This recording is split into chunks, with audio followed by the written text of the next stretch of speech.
We are starting in the middle of chapter 37. It's the chitas for the 20th of Adar 2 in a leap year and the 27th of Adar 1 in a standard year. So it's the middle of chapter 37. Towards the end of last week's lesson, the Alter Rebbe emphasized that the purpose of creation is not for the neshama, because the neshama is part of Hashem. It's connected in the infinity of Hashem. And it's called out and sent down into this world in order to transform the world. So the whole purpose of creation, and again, this is a concept that you'll all recognize because it's so essential to all of Chabad Hasidus, that the whole purpose of creation is that this world, flaws and all, or maybe perhaps specifically because it has so many innate flaws, and by which we specifically are referring to it's sort of not natural non-awareness of Hashem, should be transformed, refined. Its godliness should be identified, and it should align itself with the infinity of Hashem. Now, it's important to recognize there's a distinction between two words that we use. One is tikkun, which means to fix or correct, and the other is aliyah, which means to elevate. Now, it is, the Alter Rebbe has said, it doesn't need me to affirm it, it's true, that the neshama does not need tikkun. The neshama is not flawed, that it needs to be refined and made more aware of its godliness. Every parent knows that when a child is born, on the one hand, your child is perfect. This child is perfect. And yet it needs tikkun, because the natural impulse of the child is childish things, which are self-centered.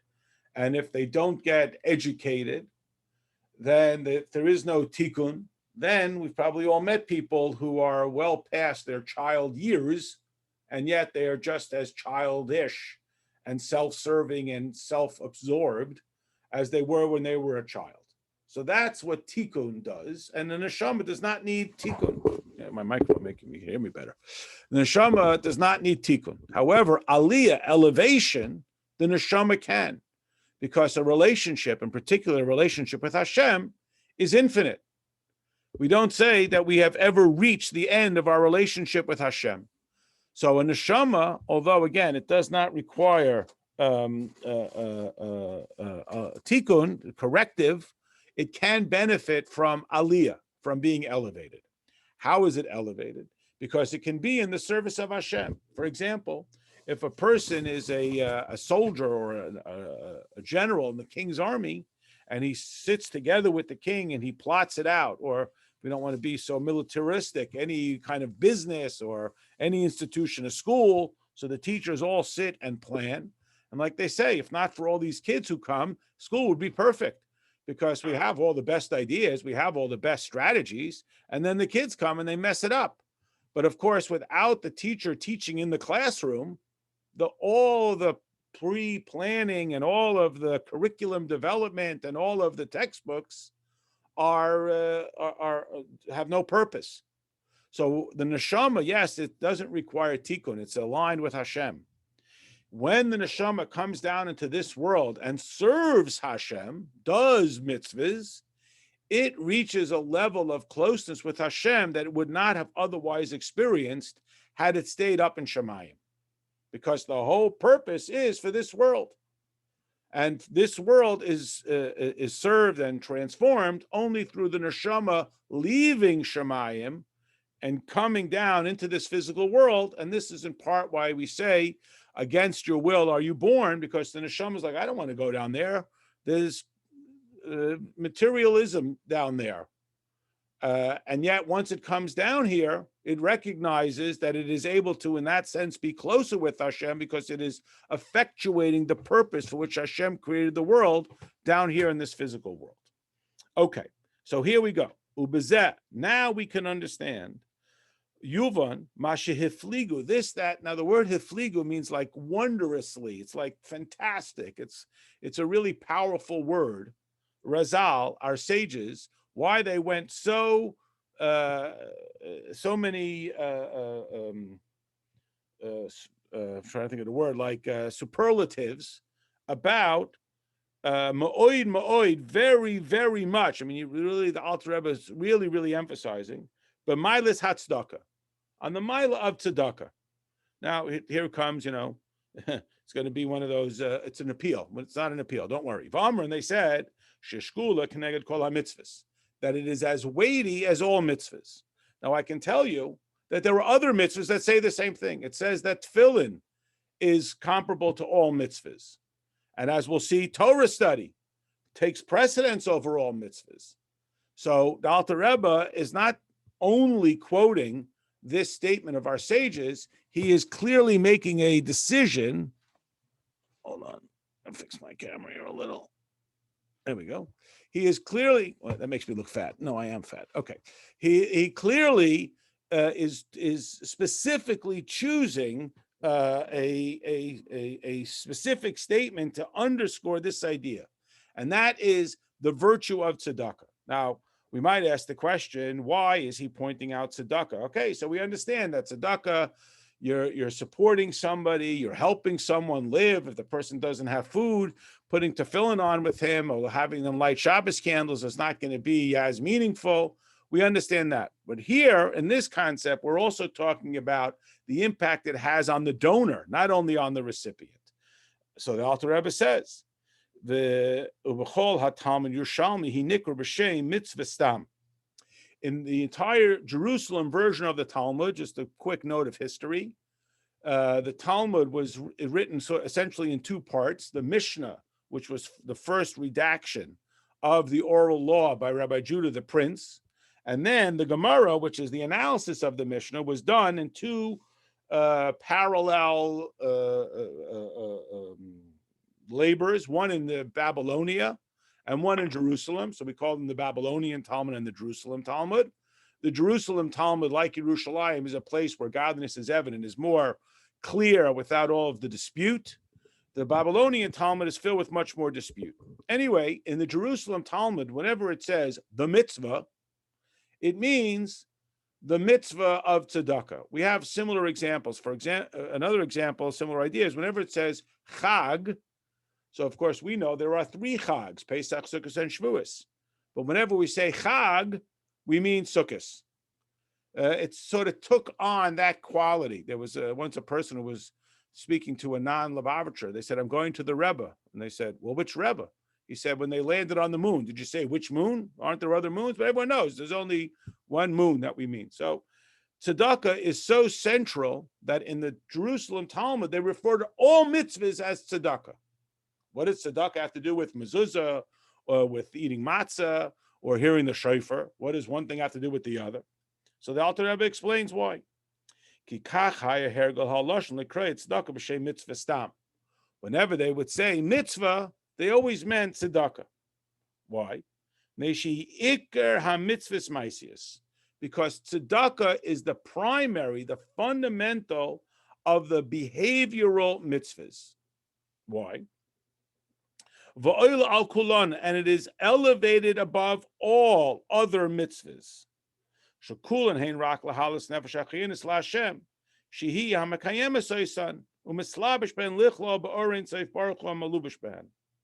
Why?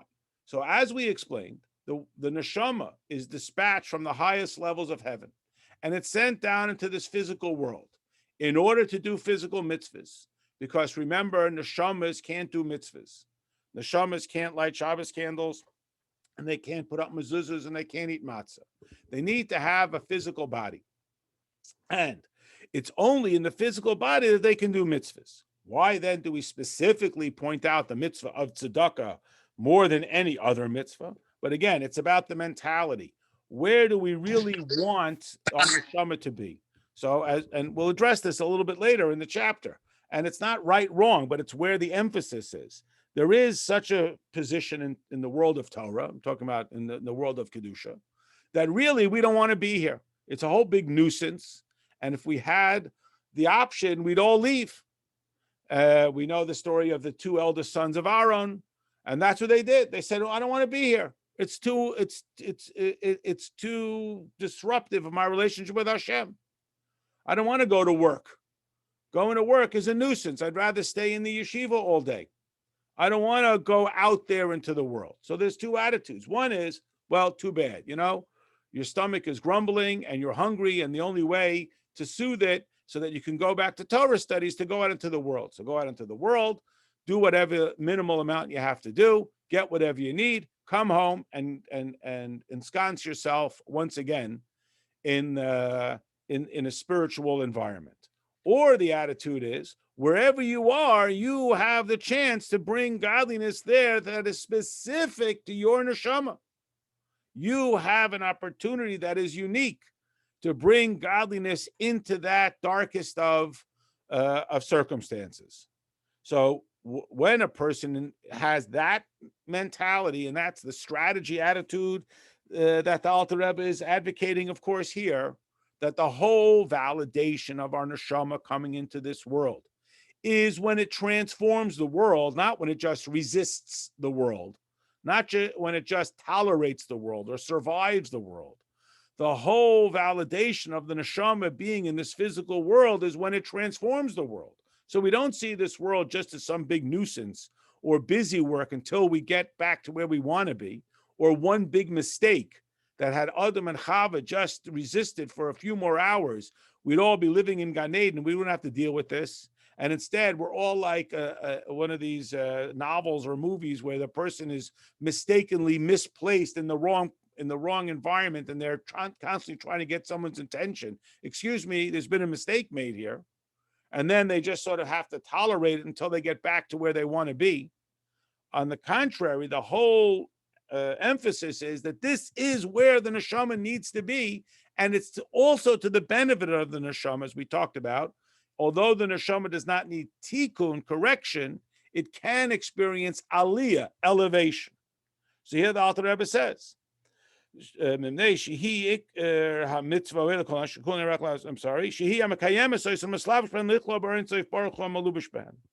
Because when a person gives tzedakah, and we'll talk about why specifically tzedakah, when a person gives tzedakah, the entirety of their identity is invested in the earning of that money. I mean, the capacity to like bring forth bread from the earth. For a person to be able to earn money, why should somebody else surrender their money for your services? Only because you give them your full attention. Nobody wants to go to the dentist and he's on the phone talking to his friend while he's doing the root canal. You want his complete and absolute attention and his years and years of skill and training, et cetera, et cetera. All of that focus and fixation is invested so that he can earn the money. And then if he takes that money and he utilizes it in the service of Hashem, he elevates all of his identity, all of his training, all of his skill, all of his intellect, all of his character, all of his discipline, all the things that brought him to become the farmer, the accountant, whatever it may be, in order that he can transform it. Why? I'm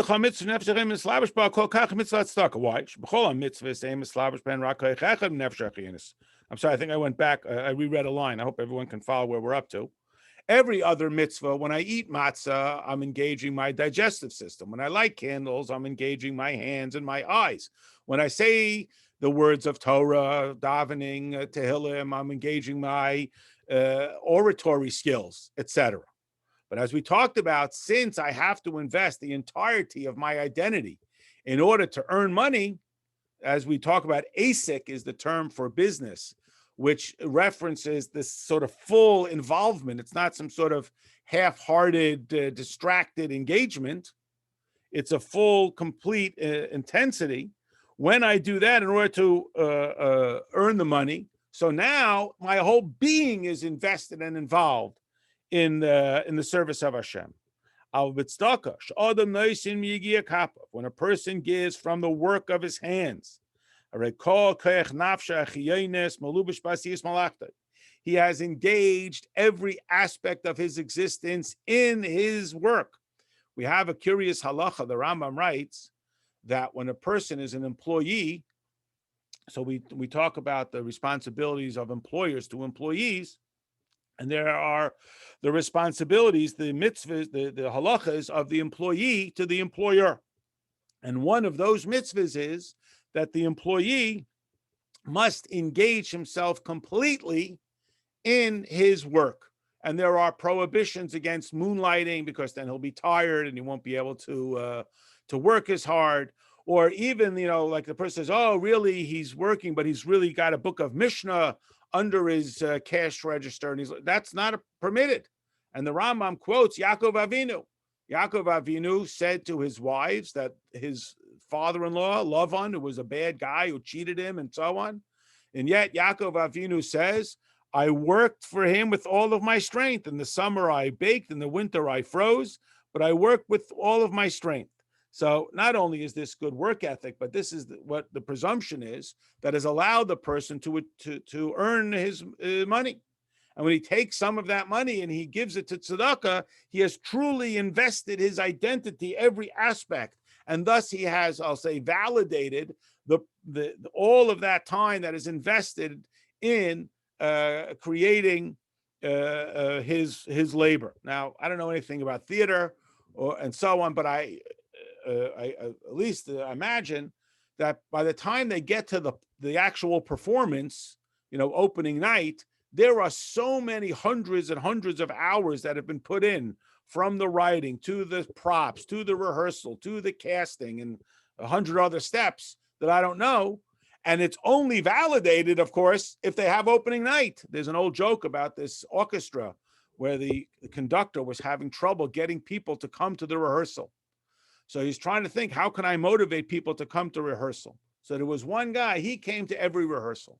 So the band leader decided that at the next rehearsal, he would honor him and he would show people how much he appreciates people who come to the rehearsal. It's a long joke, but so he calls up the guy. He says, I want to thank you. You've been at every rehearsal. You've never missed one. I truly appreciate it. Tell me, what motivates you to come to the rehearsal? He says, well, I'm not coming to the concert, so I feel the least I could do is come to the rehearsals. But I'm bummed. So the point being that the whole journey of the neshama, and again, you think about, like we're talking about, what it takes for a person to develop some skill to be able to bring forth bread from the earth. And then he takes that and now he's going to validate it one way or the other. Either he spends it purely on his own self-indulgence, or he spends it in the service of Hashem. Now, we might ask the question, what about other expenditures? You have to buy a lulav and esrog. It's not cheap. You have to buy matzahs and so on. So why is it that we're specifically pointing to tzedakah? And one explanation is because when I buy the lulav and esrog, it's still my lulav and esrog. Yes, it's true that nobody else spends $200 on a lemon and nobody else spends $30 on a box of crackers, but it's still mine.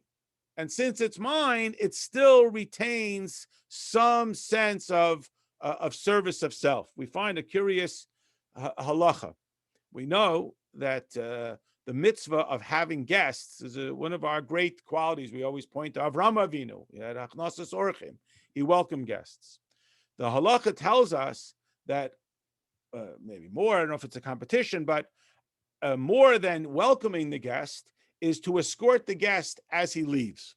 Now, historically, this was because, remember, when you had a guest, it's not just that you invited somebody for cholent, which is a beautiful thing, of course.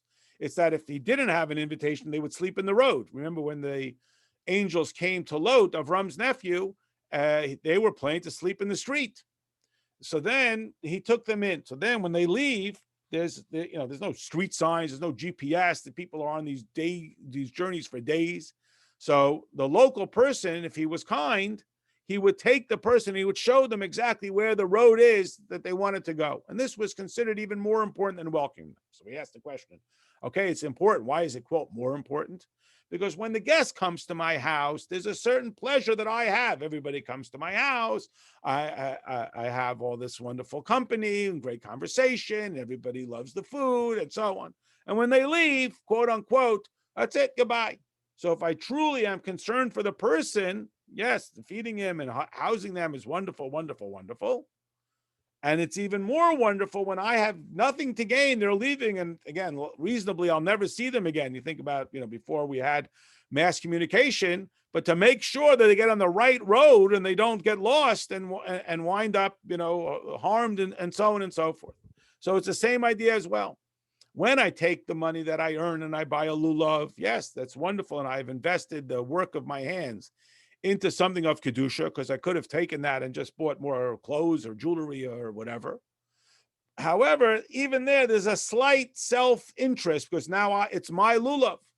Whereas when I give tzedakah, I give it away entirely. There's a certain specialer quality that it's completely out of my domain. So the Alter Rebbe says, we're 4 lines from the bottom on page 96 in the standard print. I'm sorry, I think I reread a couple of lines. Hope I didn't lose everybody. When a person gives tzedakah. So now his neshama, you think about the journey, you think about what it means to become educated to the point where people will hire you to do a job, whatever it is. You're an airline pilot, and how many hundreds of hours of training and so on and so forth, that now has validated the whole reason why my neshama came down. I once shared with somebody the teaching of the Baal Shem Tov, that neshama comes down just to do one favor for another. So the guy said, well, I'm not doing anybody any favors, then my neshama will be taken away. I said, well, don't worry. You can always do more favors. What about a person who says, look, who am I kidding? I got a trust fund. I got some sort of cushy no-show job, and the money just pours in. I'm not really working. I don't invest my whole identity in this money. It's like the kids in Cheder. What's your hachlata? So the kid says, my hachlata is to give more tzedakah. Well, of course, he has no money. So he comes home and says, Mommy, can I have money? I made a hachlata to give tzedakah. Okay, sure. You're 8 years old. You don't have a job. So it's easy for you to make a hachlata to give tzedakah. Okay, so what about a person who doesn't work, but still the Alter Rebbe says, he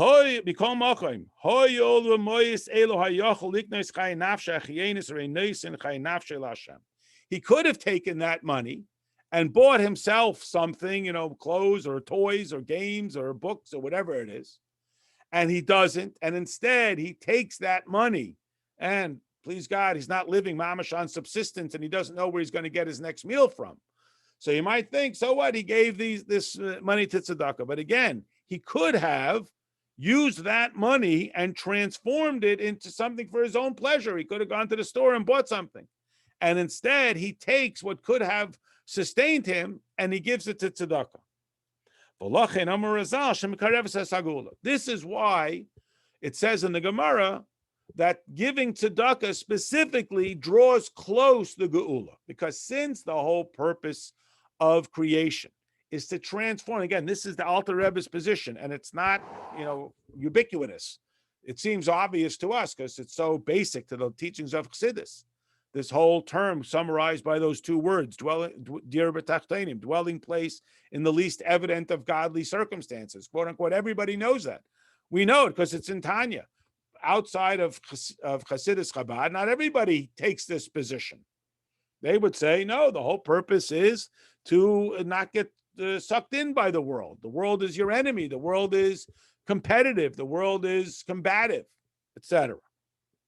So why is it that tzedakah brings close to geula? Yes, of course, not to underestimate the incredible impact it has on the beneficiary. That now the guy has food to eat. Now he has clothing to wear. Now he can celebrate Yontif appropriately, et cetera, et cetera, et cetera. Absolutely, no question. Absolutely. Additionally, there's another characteristic associated. That what happens, the neshama comes into this physical world. This physical world and the neshama have completely opposite and mutually exclusive agendas. And as we have talked about in the last chapter, why is it that Hashem set it up that the godly and the animal have to coexist? Why can't they draw parameters? Shabbos is for the neshama, weekdays is for the body, a few hours of davening, a few hours indulgence, keep kosher, but engage the animal soul and so on. That's not the way Hashem set it up. At every moment, our animal soul and our godly soul are absolutely intertwined, except like Yom Kippur. Okay, the animal soul sort of takes the day off. He throws in the towel. He knows you're not going to listen to him anyway, etc. That's the one day you get vacation. That's the one day you get for self-indulgence. Otherwise, work, work, work. So why is that? And our explanation is not because the animal soul is just some nuisance who won't go away and keeps bothering me. It's because that's where my focus is. The animal soul is not innately really my enemy. Yes, he thinks he has an opposite agenda, and he's constantly nagging my godly soul. Let's go back to sleep or sit on the couch, etc. And that's where the godly soul has to make its transformation. The most profound illustration of that transformation is found when it comes to making the decision, what am I going to spend this money on? So now I am at a real fork in the road. I've probably told this story 6 times before, but you're too polite to point it out. But I was once having this conversation with a guy, and it didn't work out this way. It was a little melodramatic, but his kids were in Solomon Schechter, and he was going through a rough patch financially. So he said to me, I'm either going to have to sell my house or take my kids out of day school. So I said to him, well, you're very fortunate because you now have a very clear choice as to what is most important to you. You're living in a house you can't afford. You're driving a car you can't afford. And you're sending your kids to day school, which you can't afford. So which one are you going to choose to not be able to afford? Are you going to choose to not be able to send your kids to the day school you can't afford, or to live in the house and the car you can't afford? Now, he worked it out and, whatever it was. But this was, again, maybe it wasn't the nice, sympathetic, loving rabbi thing he wanted to hear from me, but this became that clarity because he's way living above his means. So something's got to go. So what's got to go? The house you can't afford, or the Torah education you can't afford. That's what was staring him in the face. So what happens when we make the decision that it's the day school I can't afford, we're selling our house and we're moving? Why? Because the difference between a mansion in Highland Park and a nice house in Skokie, both you'll sleep at night. The difference between sending your kids to day school and possibly having Jewish grandchildren and not sending your kids to day school and possibly not is a lot starker contrast than the difference between living in a mansion in Highland Park and living in a house in Skokie. The driving a Lexus versus driving a Ford. They both take you to the grocery store. So that's why it brings the Geula, because again, in that circumstance, he worked it out. But the message that one is sending to their child is, this is what is most important to us. What do we always say? We know. What are you going to do? Going to grow up, get married, and have a whole bunch of kids. What about earning a living? Yeah, we'll work it out. What does the world say? You got to grow up, you got to go to school, you got to earn a living. What about getting married and having kids? If the right one comes along, we'll figure it out. So this is why giving tzedakah brings geula to the world.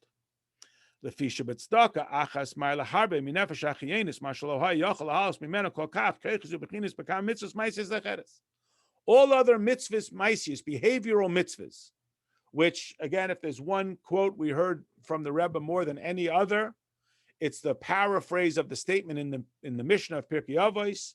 The original quote reads, it is not the study that is primary, but the deed. Or as the Rebbe summarized it, Hamaisa, the story, Hua Ikar, that is the primary. It's about getting the job done. Are you Jewish? Yes. Shake the lulav and esrog. Put on tefillin, light Shabbos candles, eat matzah, put up a mezuzah. It's about the behavior. We are very focused on the behavior. Now, nobody would say, I'm going to talk about in the world of Torah, no one says one and not the other, because the Alter Rebbe is going to address, what about Torah study and all the value and virtue that we talk so much about with Torah study? What about that? Of course, and we're going to address it. And no one's saying one instead of the other. The question is, where do we put the emphasis? Which one of them do we come down on with the greatest, I use this term in a positive sense, bias? Is it on the mitzvah actions, or is it on the Torah study? And clearly the Alter Rebbe has taken this position that it's on the mitzvah action. And again, that doesn't mean you're not studying 10 hours a day, et cetera, et cetera. So the Alter Rebbe addresses it. Mash'amar Azal, what about the statement? You recognize it. It's part of the daily davening in the morning, where we talk about all of the special mitzvahs that have no limit, the special mitzvahs that you do them and you enjoy the benefits in this world, and the principle awaits a person in the world to come. We talk about honoring parents and celebrating with the bride and groom, et cetera, et cetera. And we say in Talmud Torah, the study of Torah, Keneged Kulam outweighs them all. So we mentioned it earlier, that we have a quote that says the mitzvah of tzedakah is equal to them all. We told you that tefillin is compared to all of Torah. We said Talmud Torah, we wish a person would daven all day. We got 100 quotes. Each quote seems to be pulling you in that direction. So it's like the classic thing, which is your favorite child? The one you're with at the moment, It's not one to the exclusion of the other. I like this one more than that one. So each one has its value. I don't need to say validity. It's like almost a silly word to say. Each one has its meaning and its purpose. And the Alter Rebbe is making a strategic decision to put in the emphasis on behavioral mitzvahs. Now, again, like we often do, we go so far one, we go, let's not forget about Talmud, about Torah study. Just two quick illustrations. In the 1940s, when the previous Rebbe came to America, he established something. It's in the New York State Constitution. It's called, they call it release time or Wednesday hour. I don't know why it was Wednesday, not Tuesday. I have no idea. But there's a law actually in New York State that students, children in public schools can be given off an hour to do religious instruction. I did it, when I was in yeshiva. My friends' parents did it in the 40s. And we would go to, I went in Queens, we would go to this public school, and there was a bunch of kids. I mean, they knew and they were registered and so on. We had to take them off school grounds. There was a shul a block or two away. We took them to the shul. We had snacks. We did some games. We did some parsha. We had a lesson for an hour. Rabbi J.J. Hecht, Al Vashalom, he took care of this. Anyway, when the Friedricher Rebbe first came out with this, now remember, this is the early 40s. There's no concept like we know of today of mitzvah tanks and they just come from Europe. It was a whole different kind of world. As I interrupt myself, just to share a quick story, the rabbis Shanowitz, when their father came to Crown Heights, he had been separated from his parents in Russia. He was in yeshiva. He never saw them again after the war erupted. Somehow with a group of people, they traveled, they made it to France, and then he came to the United States and they picked him up. And the first place they brought him was 770. So they brought him, to our Rebbe's times, and they introduced him to the Rebbe. Said, this is a new Bacher. He just came from Russia. And the first thing the Rebbe said to him, will you do Wednesday hour? Now, the guy doesn't speak a word of English. He just got off the boat. What in the world is Wednesday? But the Rebbe said, sure, of course. Where do I sign? Because this is how crucial and important it was. Anyway, so they came out with this idea. Now, at that time in the 40s, I know this is one of my longest stories. I apologize. At that time in the 40s, Crown Heights in Brooklyn was filled with frum people whose kids went to public school. First of all, they just come from Europe and the war and everything was chaotic. And they thought, it's America, this is what you do. Second of all, there weren't so many yeshivas, and so especially not for girls. There weren't all these day schools and learning and so on and so forth. So it was quite common that frum people sent their kids to the public schools because it was chaos.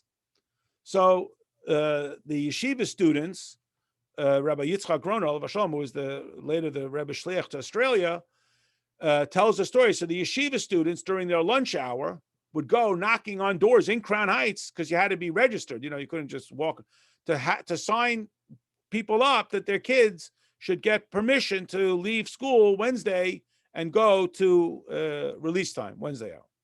So they're all enthusiastic, these kids are, and they're going around, they're knocking on doors and they're signing up people. I mean, my friend's parents, like when I did it, it was like, we had like 10 kids. My friend's parents, when they did it in the 50s, they had like 200 kids because they would take all these kids. I mean, it was a much different time. Anyway, so what happens? They get all enthusiastic. So they're doing it during their lunch break. And then they come late for the afternoon learning. So, these teachers they get all annoyed at them. What are you coming late for? And they say, what do you mean? The Rebbe says we have to sign up. So they were like, okay. So the teachers were like, not sure. The kids weren't out goofing off. They weren't playing baseball. So the teachers decided they're going to ask the Rebbe. This is the previous Rebbe. They're going to ask him, maybe he should allow them to have some extra time and, not be so strict that they have to be back from their lunch break exactly at, whatever, 1:15. So they asked the previous Rebbe, they wrote, I don't know exactly what the method was. And it's going to sound like a joke. He quoted Pharaoh. What did Pharaoh say? I have come to make the labor harsh on the people, meaning this is not to take away from their Torah studies, to take away from their, playing time. So the Alter Rebbe now has got sort of this push me, pull me. We just made this whole big campaign for basically 2.5 pages. It's the longest chapter. All about mitzvah action and mitzvah action. It's all about the action, and it's all about this action. Don't give me your namby-pamby academia. And the Alter Rebbe says, hold the phone. What about Torah study? And now he's going to talk for a page and a half all about the virtue of Torah study. So it's the classic thing. You're studying Torah, and people would do this because on Wednesdays, our Rebbe, still in the lifetime of the previous Rebbe, would come into the yeshiva on Wednesday, turn the lights out. Now, these guys, remember, they just came from Europe. They don't speak English. They're serious learning guys. They're not goofing off.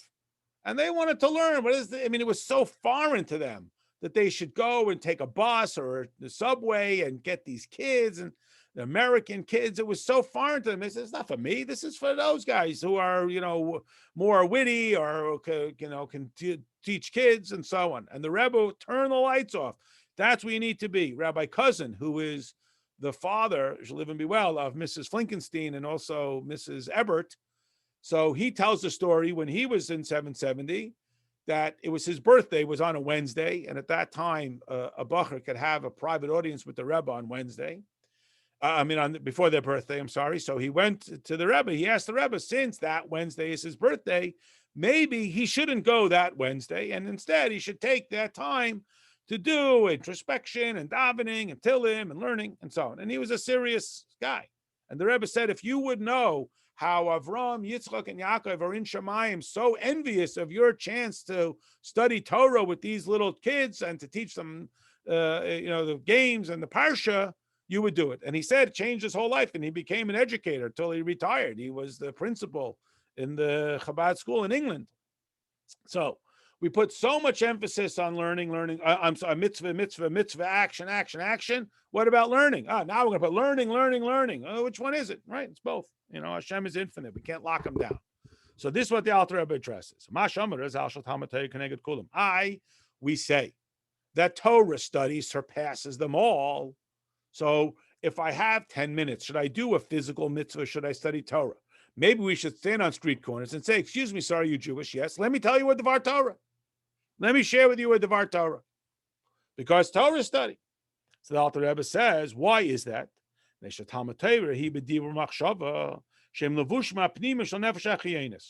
now the Alter Rebbe says, I'm not going to describe it as opposite, but certainly different. We've been talking about that the neshama comes down into this world because it's only in this physical world that it is able to execute mitzvah behaviors. And therefore, it has this aliyah, this elevation through the performance of mitzvahs. What then is the specific virtue of Torah study? Because Torah study engages the more panemius, the more personal characteristics, not personal as in intimately secret, but personal as in penetrating my very identity, what I think about and what I enunciate. And as we'll see, especially in the next chapter, the Alter Rebbe comes down really strongly on why we should enunciate our Torah and our davening and not just sight read it, which we'll get to. So here the Alter Rebbe explains. Now,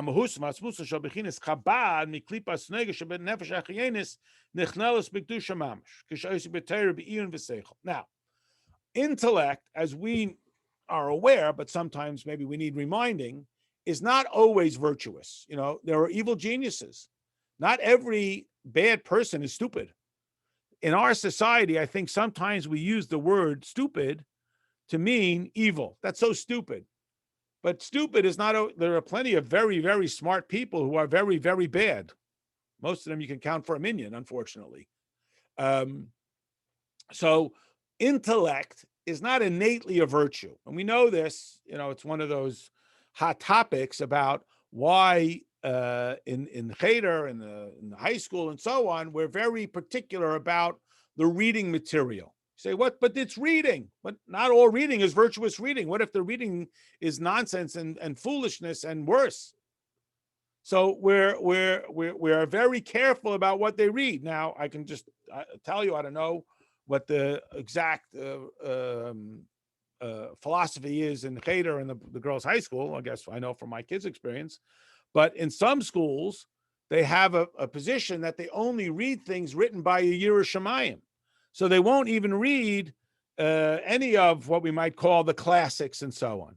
They'll only read now. I mean, in the last 30 years and so on, there's come at least something available, novels and so forth, and these, spy stories for kids that are written by Torah people, as opposed to Nancy Drew and the Hardy Boys. But they don't want the kids reading that. They're going to dances and all these other things, which are quote unquote harmless from a secular perspective, but not from the delicate holiness of the kids in Cheder. So intellect is not innately virtuous. So it also requires refinement. We also have to elevate intellect, make it into something godly. How do we do that? When we study Torah. Because otherwise, our minds can just, like our hands, can be filled with nonsense. We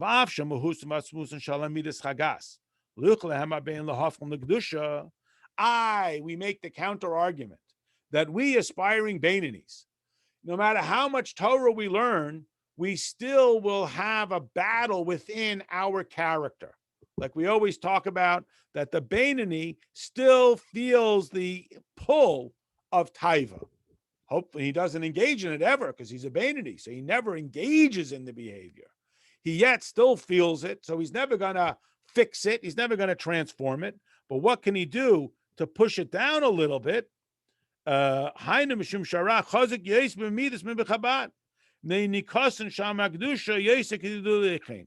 here the Alter Rebbe says something really kind of comforting and demanding and inspiring all at the same time. We have a rule that we've said, or I guess a rule of thumb that we've established. I can't say rule of thumb anymore. It's another verboten word. We have a principle that we've established, that the midos of a Bainani, that is my character, will always be in conflict.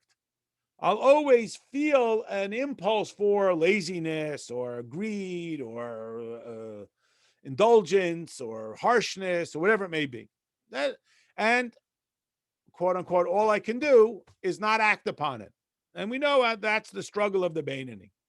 I'm never going to only want good things. The tzaddik only wants good things. It's also why the tzaddik has such perfect Avos Yisrael, because he doesn't have any flaws within himself. So he never sees a flaw within another person. I have flaws, and when I see my flaws in other people, it annoys me. The tzaddik has no flaws, so he doesn't see a flaw in another person. This is for tzaddikim, it's not for us Bainani. What about the intellect? Is it possible for even the aspiring Bainani to not only push back the intellect's engagement in pursuing self-interest and maybe even criminal interest? Is it possible to so purify my intellect that my thoughts are only godly thoughts? Now, there is a saying, which I don't think Torah would agree with, although it's like many things, wisdom of the nations, it's got a partial truth. The saying goes that you can't cheat an honest man. So there's a lot of truth to that. When people get cheated, it's because they were greedy, or they thought they were going to get, some inside track, and they thought they had something. Where it's not true, I think, is that some people are so honest, they can't imagine that somebody would cheat them. He told me he was going to do it. He told me it was perfectly legal. So again, people who are not only completely 100% honest kind of know that there's something going on over there that's not so kosher, but they figure it's okay. But somebody who's so completely honest may be bamboozled because they would never imagine that someone would be dishonest. So this is that question. Can we get ourselves to such a, when I say purity of thought, I don't just mean that we only think about things of Kedusha, but I mean we see Kedusha in everything in which we encounter. Whatever we look for, we're seeing holiness.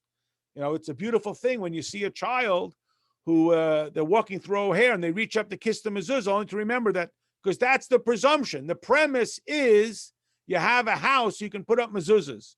You have a house, you can have a sukkah.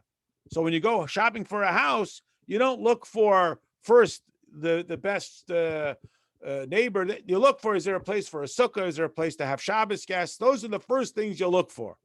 And then you look for the other things because you have reoriented your value system. Okay, so this is that objective. This is, okay, I'm sorry, just to conclude that idea. So the study of Torah is so paramount because with the study of Torah, we can reorient our thought process. We can start to understand things from a completely different perspective. So as opposed to sort of having a me first perspective, and then how does Torah serve me? Like we spoke about in Shul 2 weeks ago, that the biggest mistake people make is they think that God is here to serve me.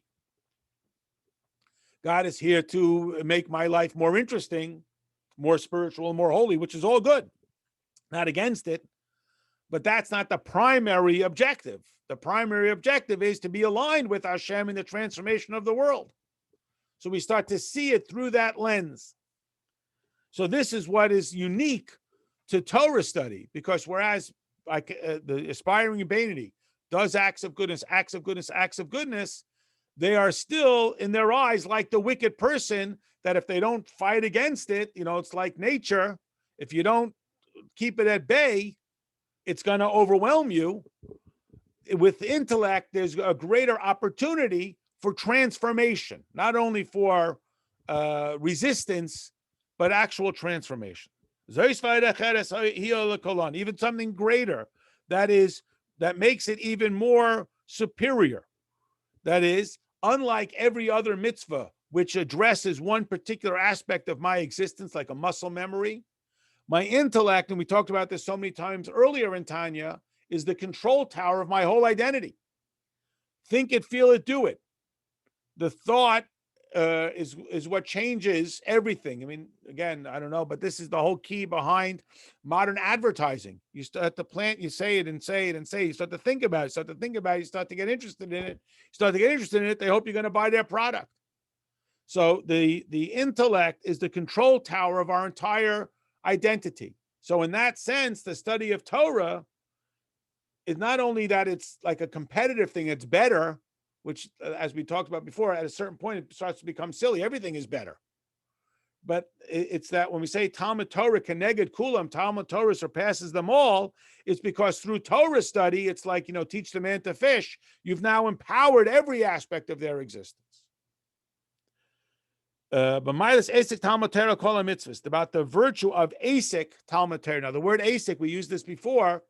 It's the common word for business. It's about complete engagement. It's not just about being able to recite the names of all the vice presidents. It's about total and complete engagement in the study of Torah. And our rule of thumb, wine must make you drunk, and Torah must make you more refined. And if not, you need more.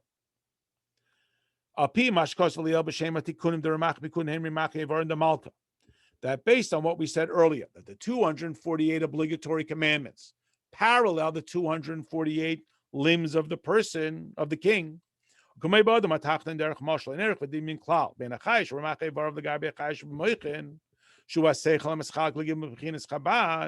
Just like within a person.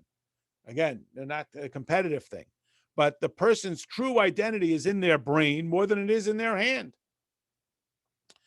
The character of the person that is illustrated in their hand is less profound than that which is illustrated in their intellect,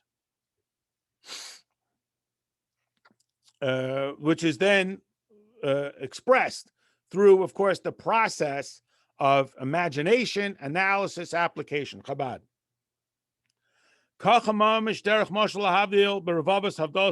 And here with Alter Rebbe does this so often. He says it's exactly the same. I mean, lahavdil. It can't be exactly the same and lahavdil, because we constantly are borrowing human terms to describe Hashem. And this is one of the things, quote, got the Alter Rebbe in trouble. People didn't like that. You're making Hashem sort of too tangible, too part of the gang, too comfortable. So he plays this back and forth. In Katz Vaharis Orin Seif Baruch Hu Maslabeshes b'mitzvahs Maisius Legabi Haris Orin Seif Shubechinis Chabad Shubechachmas HaTorah Yishish Kefi Sichel V'Asagosai. So too, just like there's a vast difference between that which makes me me about my brain versus my fingers. I mean, I'm not looking to give up any part of them. My brain is far more profoundly illustrative of my me than my fingers are. Similarly, when we study Torah, which is not just about data accumulation, and this is, again, one of those core points the Alter Rebbe got, quote, in trouble about. We make the point, remember way back in chapter 4 of Tanya, where the Alter Rebbe described that when we study Torah, we are actually getting to know Hashem. We can work together on a project. We can sit together on a journey and form some degree of a relationship. You know, you sit on a plane, God willing, to Eretz Yisrael next to a stranger. Even if you just share some polite conversation, you sort of form somewhat of an alliance. You work together on a project. But the most profound formation of unification between two people is when I get to truly know you, when I study you, not in a manipulative way, but I truly get to know the person. So too, when we study Torah, more than when we do mitzvahs, we become unified with Hashem. You say, well, come on, we're only understanding the pragmatic illustration.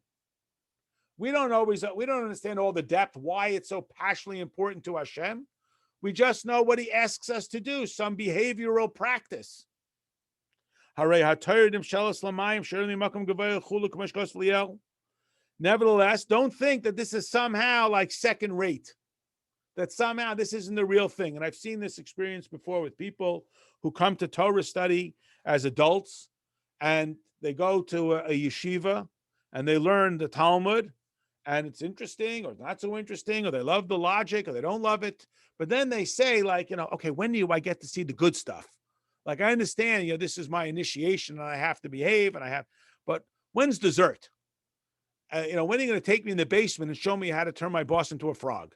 Come on, when am I going to get the really good stuff? And the point of Chassidus, this is the good stuff. We would only recognize this is the essence of Hashem. What do you mean? We're talking about what to do if you put chicken soup in the cereal bowl. That's the essence of Hashem. The infinity of Hashem is found in each of these laws. When Reuven will make this argument, this is the way the Alter Rebbe described it back in chapter 4. And his opponent, Shimon, will make a counter argument. And the rule will be whatever it is, even if this never occurs. This gives you the opportunity to see the infinity of Hashem. And again, like water, the water on the sidewalk is the same water in the clouds. Pardon the pun, it's not diluted. Torah that we get is absolutely the will and wisdom of Hashem. Nevertheless, we say, this is what we quoted earlier from Pirkei Avos. It's not the discussion that's primary, it's the doing. And today, which means this world that we live in, is about doing. The rest of that statement is that tomorrow, the future, is about receiving the reward. It's a curious thing. One of the reasons why in Chabad we continue to study Pirkei Avos not only till Shavuos, as is the sort of global custom, but all the way until Rosh Hashanah, is because historically, and even today, but in a different way, summertime was a time that they needed extra caution in their observance. Historically, in agricultural societies, because summer was work time, so they were working sun up to sundown on the farms. Today, it's playtime. Either way, it's not study time. So when it says today we work, tomorrow we receive the reward, the tomorrow is when we don't have to have summer. In our world, we think of it maybe the opposite. When we get to be in the environment of holiness. So the question is, which one is it? Is it all about Torah study, which transforms my intellect, which controls my every existence? Or is it all about the behavior, which is the way in which we transform the world? Answer, right. Right? It's both. At the same time, it's not one to the exclusion of the other. Each one is crucial in understanding it. And this that we say again, I'm sorry, I skipped the line. We have a rule that if a person is studying Torah and a mitzvah action comes along, for example, let's say a person, really is a serious guy and he never takes a break for anything. Does he have to take a break to hear the shofar, to put on tefillin, to hear the Megillah? The answer is yes. You have to stop Torah study in order to do mitzvahs. Why? This would seem to suggest, again, mitzvahs win the day. But again, that competitive thing is really, it's kind of shallow. We're not looking at this one instead of that one. And again, if it's something like helping somebody, a person's about to fall, do I stop studying Torah? Yes. What if there's someone else who can do it? So the other person is right there, they'll do it. Why? Look at the Alter Rebbe says, this is the entirety of man. I mean, it's a pretty powerful line here. Who comes out and says this is absolute? Like the Rambam says, I give you a guarantee. It's a pretty, like we might call it, gutsy call to say this is the entirety of man, the whole purpose why he came into this world. To specifically make this world into a place that is more aware of its relationship with Hashem, and thus makes Hashem feel welcome. That's the entirety, soup to nuts, of the whole purpose of creation. Wow. To transform darkness to light. Darkness means a denial of God. This is our job, is to be a light unto the nations, means to bring light where all they see is darkness. And that the world should be filled with the status of Hashem. Kavod translates as glory. Most literally, it means the weight of Hashem. That the world, which is again oppositional, it says, I'll pay homage to God, I'll go to temple twice a year, 5 times a year, but leave me alone. Hashem wants, it's not one and not the other. He doesn't just want you to give that part and then go home. He wants to be with you in your entirety. And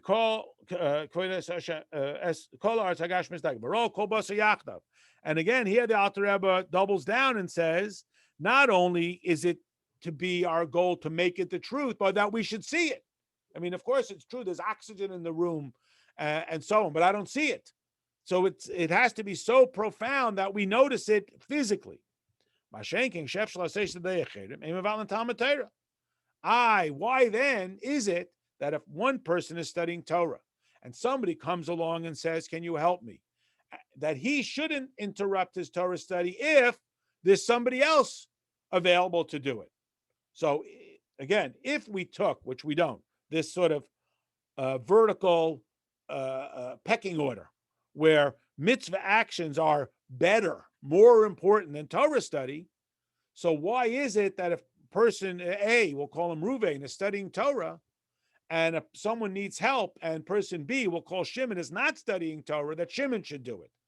Shouldn't Ruvain say, but that's the greater opportunity, that's the greater mitzvah? The Alter Rebbe says, and the whole purpose of Torah study is for mitzvahs. Because when he is engaged in Torah study, that is, Reuben is sitting and studying Torah, should not think that he is not transforming the world in that sense. When he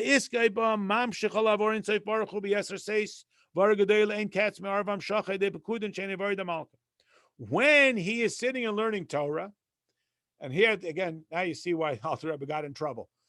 The stature of his Torah study is further validated. That's not even the right word. It's further valued because when he studies Torah, he is also bringing the infinity of Hashem down into this world. That is, the presumption is that when I study Torah, I'm an academic. I don't get my hands dirty. I don't do that. I am a philosopher. I'm a thinker. I'm not an action person. And then we can go back and forth.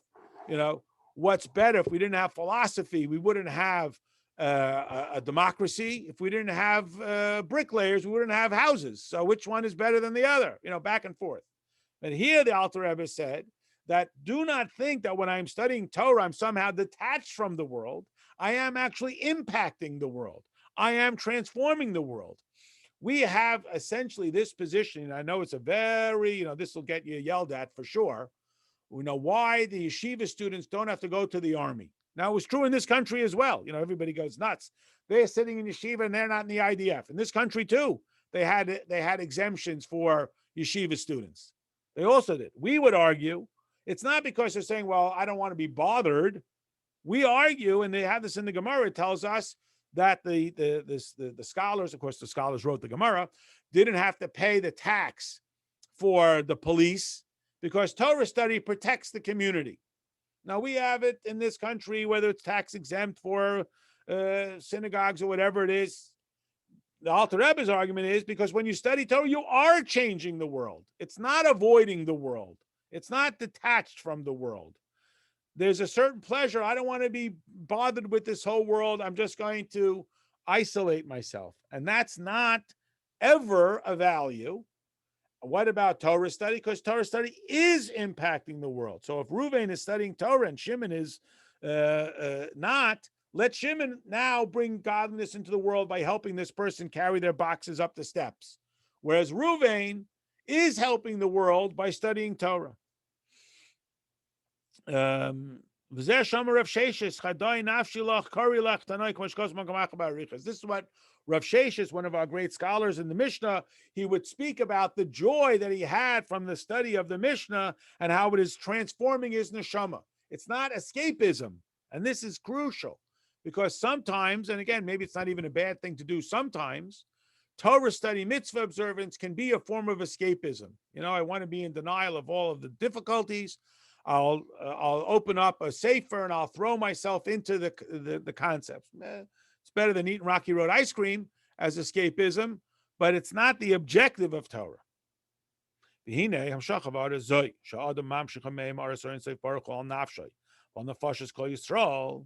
we draw down this radiance of the infinite light of Hashem on ourselves and by extension to the whole world, because we do have this system that when we study Torah, we change the whole world, not just our own personal experience. This is what we mean, that it is brought to the Shekhinah, to the source of all of Klal Yisrael.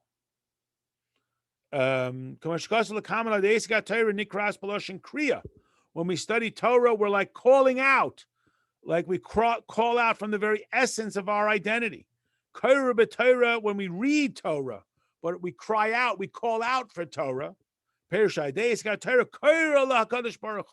When we engage in Torah, we call out to Hashem, love, to come to us like a child who calls to their parent.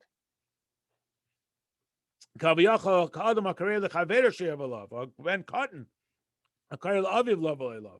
I call my friend, who I want to share something very meaningful and deep and personal and so forth, it really pours out my neshama, and I call out to them, and I reach out and and ask for their alliance and their connection and their maybe support, maybe even their advice, maybe even their approval, or like a child who simply cries out because they feel a loneliness and they feel detached.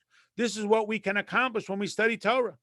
To be one with me, come sit with me, support me, be on my side, help me through this decision, celebrate my joy. We talk about this. Why do we invite everybody to weddings, not just on Zoom? What you invite everybody when you got your driver's license? Okay, you had a nice day, happy for you. Why? Because at this moment of my greatest simcha, I want all these people to be with me in my simcha, not to just come and criticize the food. Not to just come and talk about. I want them to come and celebrate with me. I want them to come and be with me in my joy. This is the closeness of friends, that they are there in the joy with me. I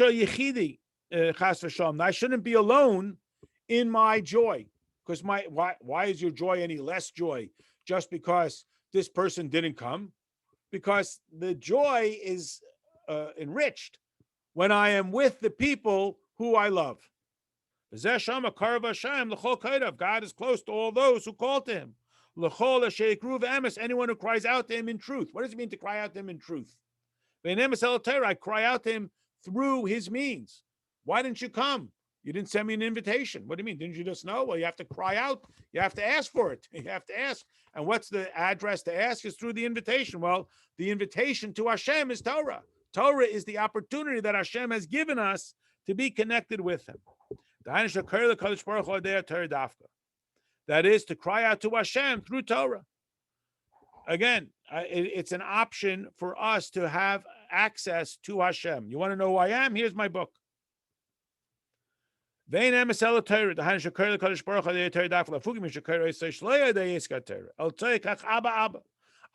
value that we just cry out to Hashem. Yes, that is such a value. But that is limited, and it's even somewhat shaped by my interest. So yeah, you always call when you need something. I need this, I call, I need that, I need this. When I reach out to Hashem through Torah, I'm reaching out in His method, in His mechanism. And this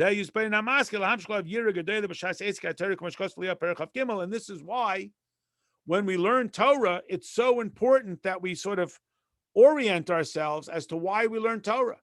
Because Torah is very interesting, and it's very poetic, and it's very deep and philosophical. And if we're not careful, it can become, I call it, reduced to brilliance and genius, and forget that it is a process through which we become unified and connected with the infinity of Hashem. It is the access point that God has extended to us to become aligned and unified with the infinity of Hashem. So which one is it? Is it Torah study or is it behavior? And the answer is both, because Torah study is also a form of changing the physical world, changes me physically, whatever we talk about, I don't know, the brain science and so on, but it certainly changes my whole character and identity when I become oriented around the values and the message of Torah, changes what I think about when I encounter other people, when I encounter every environment. I go house shopping like we talked about, it changes my character and it changes my behavior. And then there's the value of Torah about how it aligns me with the infinity of Hashem. So it's not yes, no, right, wrong, this one, not that one. The answer is like it always is. It's both. Okay, everyone should have an easy fast. And God willing, next week we will